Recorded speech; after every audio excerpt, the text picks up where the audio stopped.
are listening to the Self-Trust Solution Podcast with Dawn Leday, episode number 54. Welcome back. Today we're going to talk about premature categorization when it comes to chasing your goals. If you find yourself hastily tossing your efforts and even feelings into either the it's working or it's not working buckets, and the latter seems to be filling up a bit too fast, this episode is tailor-made for you. We'll look at the false sense of security and certainty that categorizing something as either working or not working gives that might just be hindering your progress. How prematurely slotting efforts or feelings into these rigid buckets can restrict your perspective, causing you to miss out on valuable nuances and opportunities for improvement. Discover a surprising approach to viewing and utilizing both working and not working aspects simultaneously, creating a richer, more layered understanding of your path to goal success and what self-trust brings to your goal success.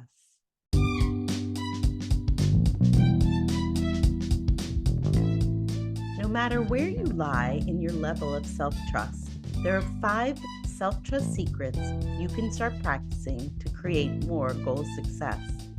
Get your free download today and learn the 5 simple secrets for harnessing self-trust to supercharge your goal success. Say goodbye to self-doubt and confusion and discover the keys to reigniting your passion for your goals. Grab your copy now at theselftrustcoach.com/5 secrets.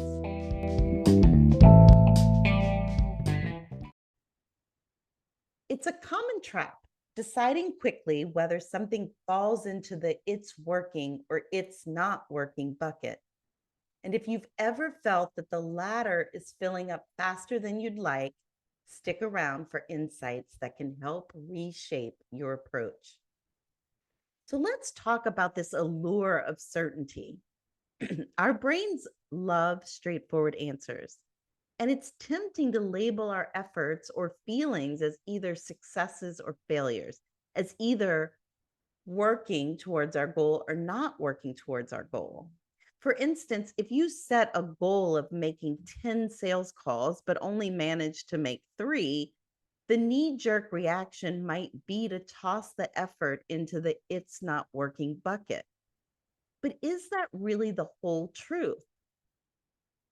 What defines working for you in this context is important to define, because perhaps the goal is still valid. It's still something that you want to work towards, but making the 3 instead of the 10 is less about whether it's working or not, and more about when you decide to do them, the plan you make for doing them, where you do them. All of these factors can come into play when we don't rush to judgment. Another thing to ponder is, are you expecting end results at the initial stages? Are you expecting that because you set 10 and made 3, that it's now not possible to make 10? Or you don't like making 10 sales calls? The danger of this binary thinking is that it limits our perspective. It's like trying to appreciate a beautiful painting by only focusing on 2 colors. Imagine hastily labeling a feeling of doubt when you want to feel confident as a failure. This overlooks the subtle shifts and hidden successes that might be in progress. Like, what if doubt is a normal part of the growth process?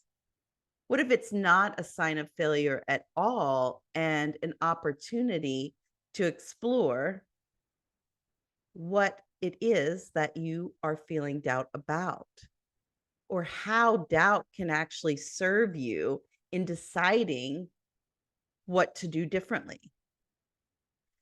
Seeing a day with zero sales calls as a complete failure misses the opportunity to see where adjustments can be made. How can you change when you do it, how you do it, the plan for doing it? So, here you might want to explore what nuances might I be missing by quickly categorizing these efforts or my emotions as not working? How might the in between be a crucial part of this journey? So here's where it gets interesting. I'm going to challenge you to dump out both buckets and actually lay them on top of each other. Imagine it as creating a layered picture connected by a common force. And that common force is you. There's valuable data in both buckets, and I'm going to show you how to mine it effectively.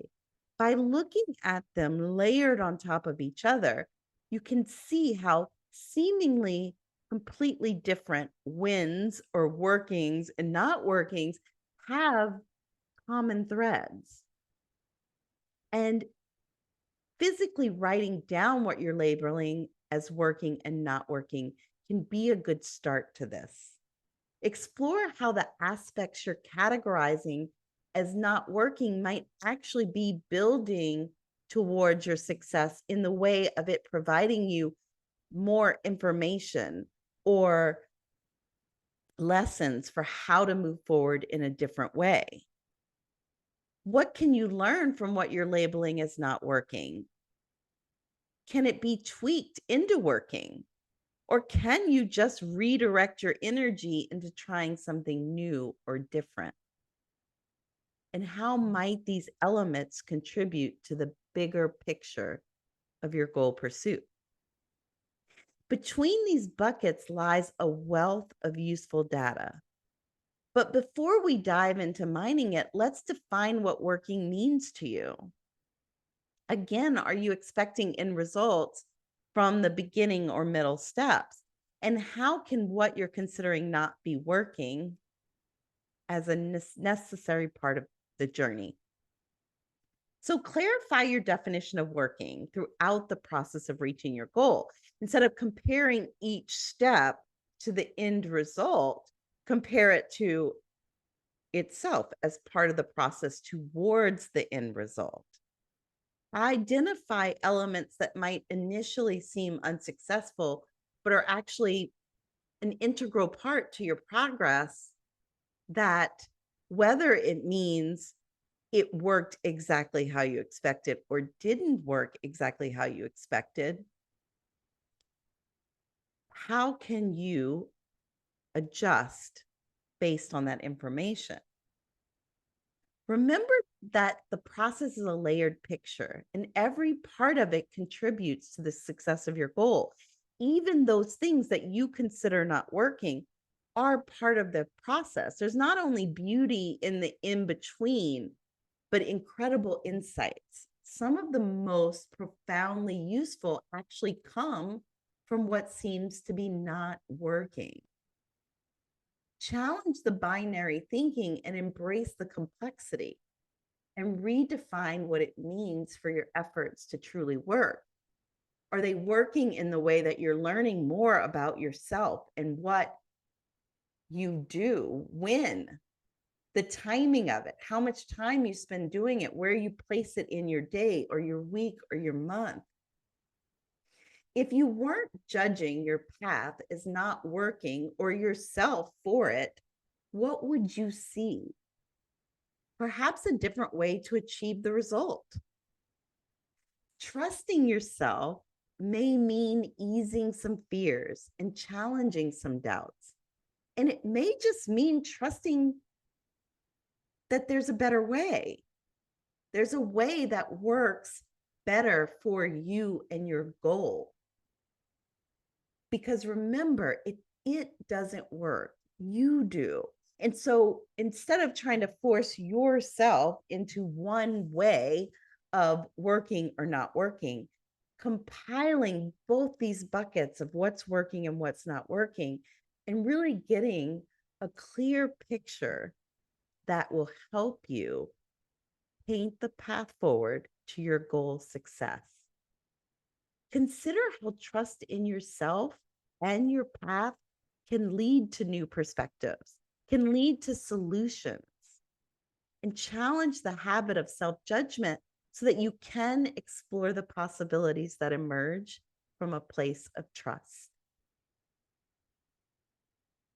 What will you take away from this episode?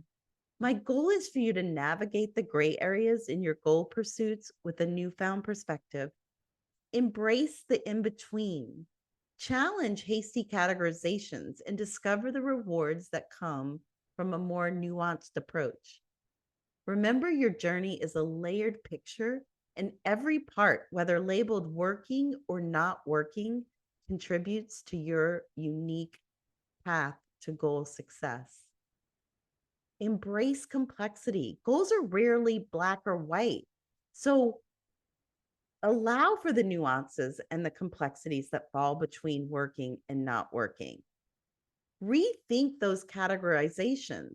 Challenge the habit of automatically assigning them to working or not working, because sometimes the most valuable insights come from what seems to be not working. Take the time to define what working means at different stages of your journey and explore the useful data hidden between the buckets and use it to fuel your progress. Practice trusting yourself and your path, even when things don't go as planned. Remember, it doesn't work. You do. Thank you for joining me today on the Self-Trust Solution Podcast. If you enjoyed this episode, don't forget to leave a review. This helps me reach new listeners, to continue to create content, and brings me joy in my mission to serve. Join us next week for episode number 55. Thanks for tuning in, and have a trust-filled week.